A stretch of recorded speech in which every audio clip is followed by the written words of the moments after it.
All right, Bulls and Bears, we're back with another dose of economic reality. As always, a lot of news to get caught up on today. I spent almost 2 hours today combined getting different information, different sources, different data here to bring to you. So I appreciate you being here. Let's go ahead and get right into it. The economic engineers, the powers that be, the market manipulators, the money creators, they are bent on keeping the cost of living elevated, because if they don't, then you're going to have something called deflation. When prices start coming down in housing, even the stock market, you see big trouble then expand into other parts of the economy, and you see a lot of job losses. Now, we know the job loss numbers over the past many years, but especially over the past few years, have been heavily manipulated by government creating jobs. Well, we're seeing the opposite happen now. We're seeing government get rid of jobs. In fact, they're telling the federal workers that a lot of them have to go back to the office. That's a way of a soft way of laying people off, because once people work at home, very seldom do they want to go back and drive into the office and have that commute and all that. So we're going to see how that plays out. And is that going to be very negative on the jobs numbers? And is it going to really cause a drop in incomes? We always talk about how wages, are they keeping up with inflation?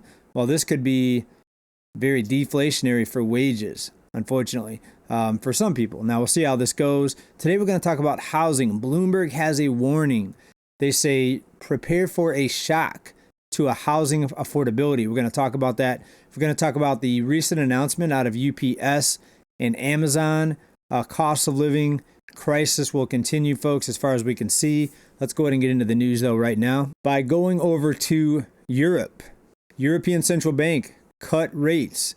Another rate cut here. Even though inflation hasn't come down compared to just a few years ago, just like inflation took off in 2020 here in the U.S., they are cutting rates over there, folks. We're seeing this global phenomenon of the need for lower rates. And growth is starting to become very sketchy, to say the least, with all these different ways, these different shenanigans they're using to make the economy look like it's growing. Now, in the U.S., the number one thing is banks loaning out money and not being afraid if consumers actually default on their loans, on their payments, because certain banks, especially the big ones, are guaranteed to never fail. So there you have that. But what's happening over in Europe is very similar, right? You have people borrowing money just to get by, and with inflation, they're spending more, sometimes on non-discretionary items, some on things that they must have, but either way, the costs are up, so it's making economic growth look better, because higher costs equals more spending, and spending is chalked up as growth, folks. So that's another way they're kind of juicing the numbers, for lack of a better term. Now, Bloomberg just came out with a warning about housing, and here's the article. It's behind a paywall. It's behind a paywall. Get ready for another housing shock. Housing affordability shock, folks. So basically they are saying what's going to happen is rents are going to start going back up. If you've been following this channel, we see rents have actually dropped, and we're way down from the peak in mid-2022, and it's a little bit of a relief point. But even with the lower rents, guess what? Evictions are still increasing. So it's not enough help. The slight rent drops, the cost and rent slightly going down, is not helping people as far as evictions. It may help some people, but the number of evictions is still continuing to rise. And I was able to get the gist of what Bloomberg put out in that article by listening to the interview that the article mentioned. And I've got some notes here from that interview. Basically, rent prices are going to actually start rising again. They're saying that housing starts has dramatically slowed down, and also the exiting, what's the word I should use? The exporting of all the not so legal people here in the U.S., the exporting of those people. I guess we are exporting some stuff here in the U.S. It's actually people. Funny, maybe not funny, depending on your view. But with the drop in people willing to do the building and work on these home building sites, the cost of labor is going to go up, and that's going to bring up the cost of housing. That's what they're saying, folks. And I've mentioned that here before. I said, what's going to happen when all these low-wage workers, not all of them, but a lot of the low-wage workers are no longer available, right? It's you're going to have people demanding more money, just like all these people that you see going on strike demanding more money because their wages aren't keeping up with the cost of living. So now it's going to get even worse, and you're going to have to pay people more to build these homes, to do a lot of this hard work type of outdoor labor, and especially construction. And I think it's going to lead home prices to either stay where they're at or maybe even go higher, right? Then you've got the other part of it. Some people say the decrease in population with all the exporting of people that we're doing, the decrease in the population is going to be deflationary, that it's going to open up a lot more housing units, right? So it's very interesting to try to sort all this stuff out and figure out where everything is going to go. Honestly, I'll admit it. It's so crazy right now with everything happening, things that we've never seen happen. So I don't know which way this thing's going to go. You have to look at the money creation. They can pump so much money into it as well. They could cause more inflation, rescue programs. They could put a pause on evictions and foreclosures again as soon as the next crisis unfolds. So with all the ways to manipulate this and with everything happening right now, I don't think anybody knows exactly what's going to happen. All you can do is just prepare for the worst, hope for the best, try to stack, try to get prepared, try to invest where you can. Speaking of investing, somebody asked me if I'm loading up on stocks or crypto. No, I'm not loading up on either one. I'm actually unloading a lot of those, especially cryptos, unloading crypto. We just saw a 6-fold increase in some of these cryptos, and I am shaving off a lot of my holdings there. So for those of you looking to make money or follow what I'm doing, don't just follow me. Do you as far as investing goes, because everybody has their own budget. Everybody has their own risk tolerance. Everybody has their own time that they can set aside to do these trades. I'm unloading more than I'm loading, that's for sure, at this time. I still see a lot of big threats on the horizon. We're going to get into that more here in just a few minutes. But first, let's move on to this. And this is the congestion toll in New York City, more specifically Manhattan. The commute time is actually down. So the congestion pricing or the toll or the fee has made the commute time drop. Weekday AM travel time on the Holland Tunnel is down 48%. MTA estimates a 5% drop in weekday traffic below 60th Street. So it is working. Less people are going into the city, and we'll have to see how this plays out because it did cause big problems outside the perimeter where people were trying to park outside the zone where you get the fee, and it caused a lot of people that own homes there or even rented homes not to be able to park near their own house. Some of them had to walk several blocks. Can you imagine owning or even renting a house and you have to park several blocks away? I experienced a little bit of that when I lived in Los Angeles and bounced around for a couple different apartments there for the short time I was in Los Angeles. And it wasn't fun carrying groceries like 2 or 3 blocks and then hoping nothing happened to your car. And then street sweeper days, I think it was Tuesday when I was in LA, you had to move the car, or the car would get towed if you were there, or get a ticket if you were there during street sweeping days. And it's kind of a nightmare when I was there. I wouldn't want to live in LA unless I owned my own place and had plenty of parking. That's one of the drawbacks of LA, not to mention now the crazy fires. But these fires, folks, they could happen anywhere. Wildfires can break out even here in San Diego. Unfortunately, we're dry down here. We finally got some rain in the last couple days, which is nice to see the rain.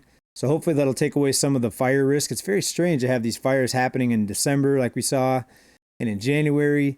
Normally this time of year you have to worry more about floods than you do fires in San Diego. But I said this was going to happen. The environment, the atmosphere, the weather is going to get even crazier and crazier. Basically, we're polluting the atmosphere, folks, and that's what it boils down to. It's just going to get more insane, more crazy.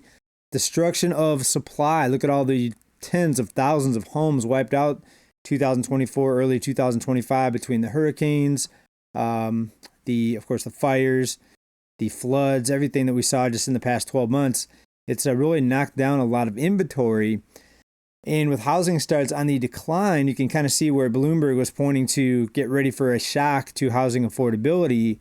And again, they're saying that home prices and even rents are going to start going back up even faster than they were before. So we'll see how that plays out.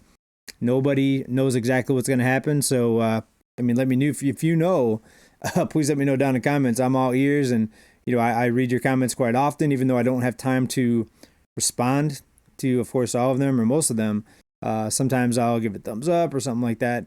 I appreciate your comments. I do read the comments here when I get time. Now let's move on to the credit card debt situation. Forbes came out with this. What's happened to my screen here?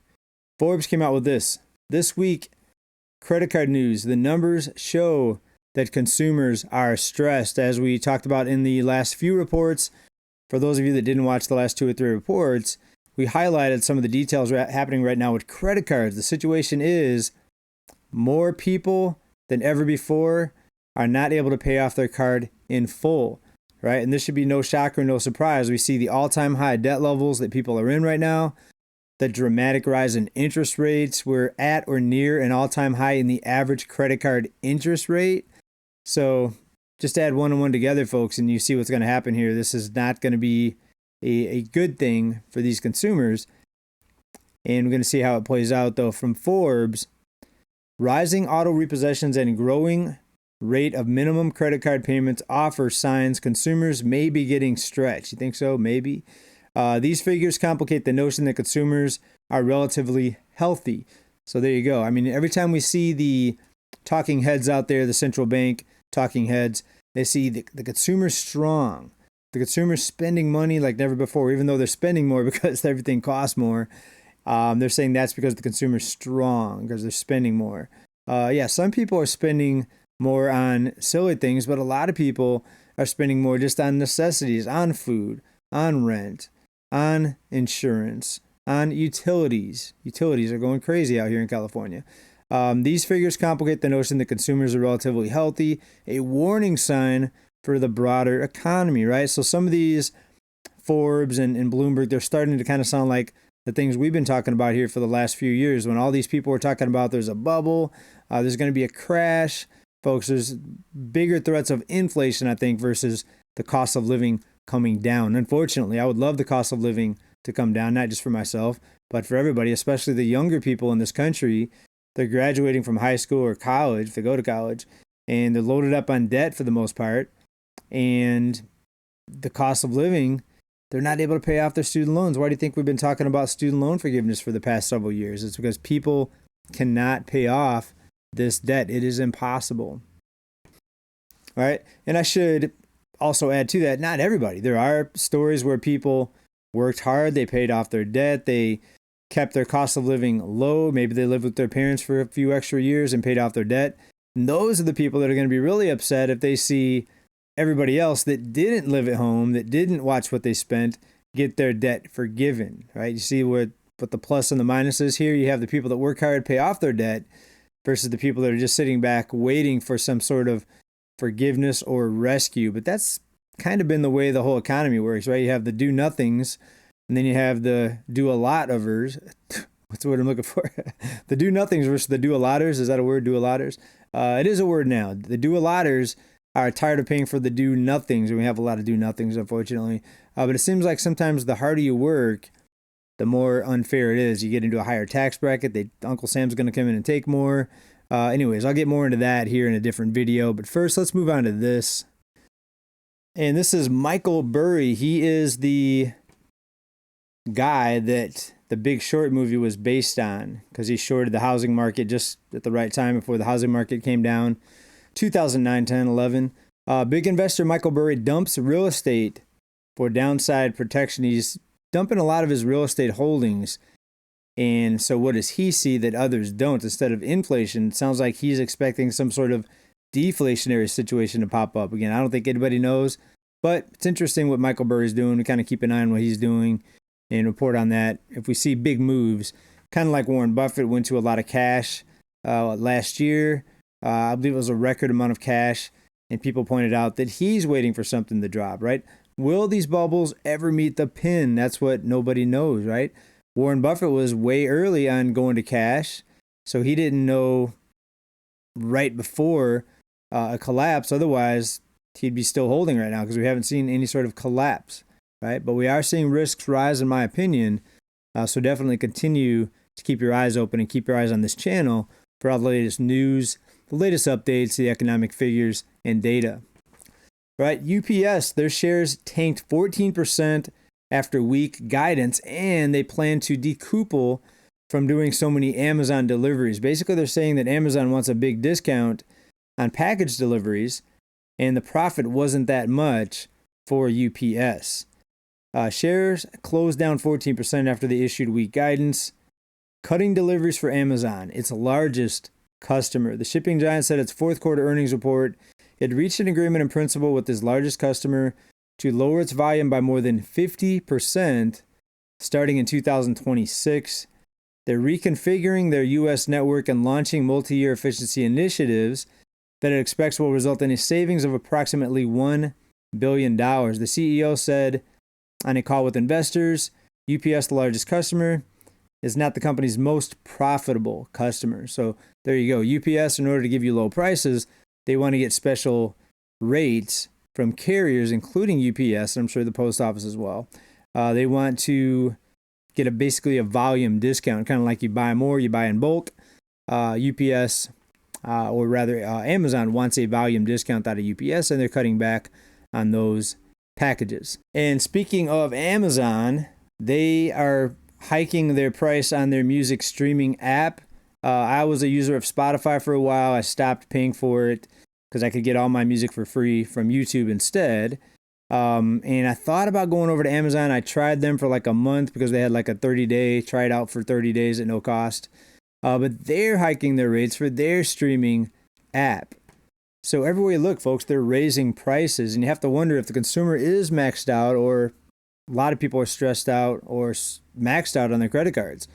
How are they still able to raise these prices? It seems like prices would have to come down when people are so loaded up on credit card debt, and when they get to the maxed out point. Or are they getting maxed out? Are the banks just going to continue to increase these lines of credit so you never see a pullback in spending? If that's the case, then you're going to see a big default surge. But the problem is a lot of the banks have just been writing off the debt. And are they trying to collect it? That's the question. Are they sending out collection letters? Are they trying to collect it? We saw a big write-off of debt in the fourth quarter, and some people wondered why some of the debt had dropped. Well, when we looked into it, it's because banks had wrote off the debt after a few months of trying to collect it. And it's going to be an interesting watch to see what happens with the debt, with the banks. How will the banks react to the higher defaults? And will companies like Amazon, like Netflix, continue to be able to raise their prices when people are just racking up on more debt? It's a game that has to change big time in one direction or another, but we just don't know exactly when or how. But be ready for anything, folks. I'm going to wrap this one up, folks. Keep stacking as always. Bye for now. Peace.